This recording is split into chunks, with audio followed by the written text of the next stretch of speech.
Sir मैं कुछ और क्वेश्चंस ले रहा हूँ। मेरा AMH 0.20 है, एज 35 है और FSH लेवल हाई है। डॉक्टर ने कहा है कि FSH लेवल के कारण आप खुद के अंडे से नहीं करवा सकते। देखिए FSH लेवल तो हाई होगा ही यदि आपका AMH कम हो रहा है, और यदि आपका पीरियड रेगुलर हो रहा है और आप चाहते हैं कि आप अपने अंडे से, अपने एग से प्रेगनेंसी चाहते हैं, तो why not go for a try. Because उम्र निकल जाएगी, पैसे तो आ सकते हैं पर उम्र निकल जाएगी तो उसके बाद आप कुछ भी नहीं करा पाएंगे। मैं उस प्रिंसिपल का व्यक्ति हूँ कि if there is any possibility, why not give any chance to that lady to have her own child with her own biological material. Ovary का साइज छोटा है तो क्या खुद के अंडे से प्रेग्नेंट हो सकते हैं? ओवरी का साइज़ छोटा है, कितना छोटा है, पीरियड रेगुलर आ रहा है कि नहीं आ रहा, AMH कितना है, आपका एंट्रल फॉलिकल काउंट कितना है, इन सब के ऊपर डिपेंड करता है कि आप अपने अंडे से IVF के द्वारा खुद की बायोलॉजिकल प्रेगनेंसी कर सकते हैं कि नहीं। सर मैंने 2019 में बर्थ कंट्रोल पिल ली थी, अब उसके बाद मुझे ओवरी में सिस्ट हो गया, कंसीव भी नहीं हो रहा है, क्या करना चाहिए? आई थिंक बर्थ कंट्रोल पिल के साथ 2019 में 2022 के साथ जोड़ना ठीक नहीं रहेगा। ये कुछ नया प्रॉब्लम है। यदि आप या तो अपने गायनिक को दिखा लीजिए या फिर आप आ सकते हैं तो आपको देख के फिर हम एग्जैक्ट डायग्नोसिस बता सकते हैं। एज 37 है, एक प्रेगनेंसी है और AMH 0.66 है, अब सेकंड नहीं हो रहा है, क्या करना चाहिए? एक प्रेगनेंसी हो चुकी है। यस। 0.66 में भी again it is the low AMH is the problem where आप अपने अंडे से, अपने बायोलॉजिकल मटेरियल से, बायोलॉजिकल सीड से यदि आप प्रेगनेंसी चाहते हैं और यदि आपको प्रेगनेंसी की बहुत ज़्यादा इच्छा है तो go for IVF। Even though आपका 0.66 AMH है, AMH कम होने से अंडे कम निकल सकते हैं पर हर बार ज़रूरी नहीं कि उसकी क्वालिटी ख़राब हो। सब क्रोनिक हेमाटोमा क्या होता है?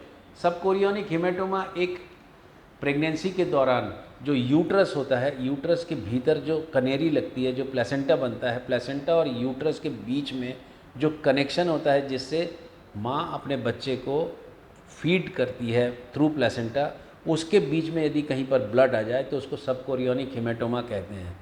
यदि ये पूरा हेमेटोमा या ब्लड पूरा का पूरा को भर दे तो वो फिर बच्चे की डेथ होती है, और यदि 1/3 भी यदि चिपका रहे तो बच्चा ठीक रहता है।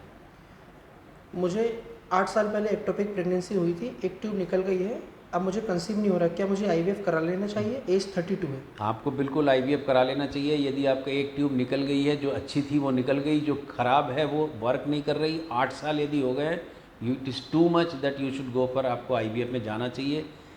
और IVF में जाके मेरा डिक्टम ये रहता है, मेरी प्रिंसिपल ये रहता है कि आप एम्ब्रियो बना के फ्रीज़ करा लो, एटलीस्ट एम्ब्रियो बना लो ताकि आपकी उम्र रहते आपके अच्छे एग्स और अच्छे एम्ब्रियो बन जाएं। मेरी एज 22 साल है और मेरा थायराइड बॉर्डर लाइन पे रहता है और पीरियड 50 से 45 दिन के अंतराल में आता है, क्या करना चाहिए?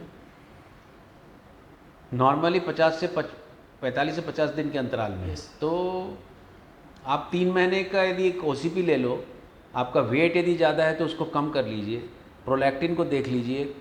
कई बार ओव्यूलेशन का रेगुलरिटी नहीं रहती है तो ये प्रॉब्लम होती है, बट इसको एकदम इस वीडियो में बता देना ठीक नहीं रहेगा बगैर एग्जामिनेशन किए। सर एशरमैन सिंड्रोम में इलाज के बाद कितने % चांसेस है प्रेगनेंसी होने के? एशरमैन सिंड्रोम का यदि हम ट्रीटमेंट करते हैं, आप कितना उसमें एडेशन है, कितना उसमें भीतर यूट्राइन की चिल्ली में डैमेज हुआ, यदि हम हिस्टोस्कोपी करके उसको रिपेयर करते हैं और उसमें यदि एंडोमेट्रियम बन जाता है ईस्ट्रोजन देने के बाद, तो बहुत सारी चीज़ें अच्छी भी हो सकती हैं। तो इसको एकदम यस नो या कितना % बोलना ठीक नहीं रहेगा। You should come for treatment and you should try.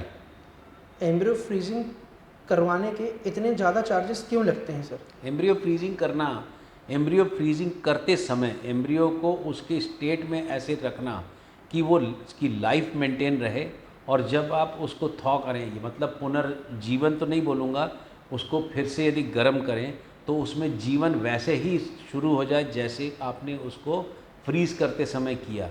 ये जो टेक्निक करते समय जो उसमें मटेरियल लगता है डिहाइड्रेट करने का, ताकि उसके अंदर फ्रीजिंग ना हो जाए, उसके अंदर बर्फ़ ना जम जाए, तो ये जो टेक्निक है उसके लिए जो मीडिया, उसके लिए जो सामान लगता है वो बहुत महंगा होता है। इसलिए एम्ब्रियो फ्रीजिंग में ये कॉस्ट बढ़ती है। और एम्ब्रियो फ्रीजिंग का यदि आप लंबे समय तक रखते हैं तो वो लिक्विड नाइट्रोजन में रखते हैं। लिक्विड नाइट्रोजन हमेशा उड़ती रहती है, उसको रिप्लेनिश करना पड़ता है, भरते रहना पड़ता है। लिक्विड नाइट्रोजन कॉस्टली होता है, इसलिए टोटल मिला के एम्ब्रियो फ्रीजिंग में मतलब कॉस्ट बढ़ती है। बट एम्ब्रियो फ्रीजिंग एक इतनी अच्छी मेथड है कि आप पूरा आईवीएफ नहीं कराएंगे, सिर्फ एम्ब्रियो ट्रांसफ़र कराएंगे तो वो आईवीएफ से सस्ता पड़ता है। बहुत अच्छा। एम्ब्रियो ट्रांसफ़र होने के बाद हार्ट बीट आई थी और हार्ट बीट आकर चली गई, क्या कारण हो सकता है? सबसे कॉमन कारण हार्ट बीट आके चले जाने का उस प्रेगनेंसी में क्रोमोसोमल डिफेक्ट या जेनेटिक, हम उसको जेनेटिक तो नहीं बोलेंगे, क्रोमोसोमल डिफेक्ट एन्यूप्लॉयडी होता है। और एक कारण ये भी हो सकता है कि इम्प्लांटेशन के साथ जो दोस्ती होनी चाहिए बच्चे और माँ के बीच में, वहाँ पर यदि इम्यूनोलॉजिकल रिजेक्शन हुआ हो, ये चीज़ें कॉमन होती है। बट ज़्यादा कॉमन बच्चे में ऐसा इनहेरेंट दोष जो कि पेट के भीतर ही ना पनप सके, नेचर उसको स्विच ऑफ करती है। सुनने के लिए बहुत बहुत धन्यवाद। और आप यदि अभी तक जुड़े हुए हैं तो आप इस चैनल को सब्सक्राइब करिए, और यदि इस वीडियोस के कंटेंट को आपको अच्छा लगता है तो इसको शेयर भी करिए अपने दोस्तों के साथ। सुनने के लिए बहुत बहुत धन्यवाद।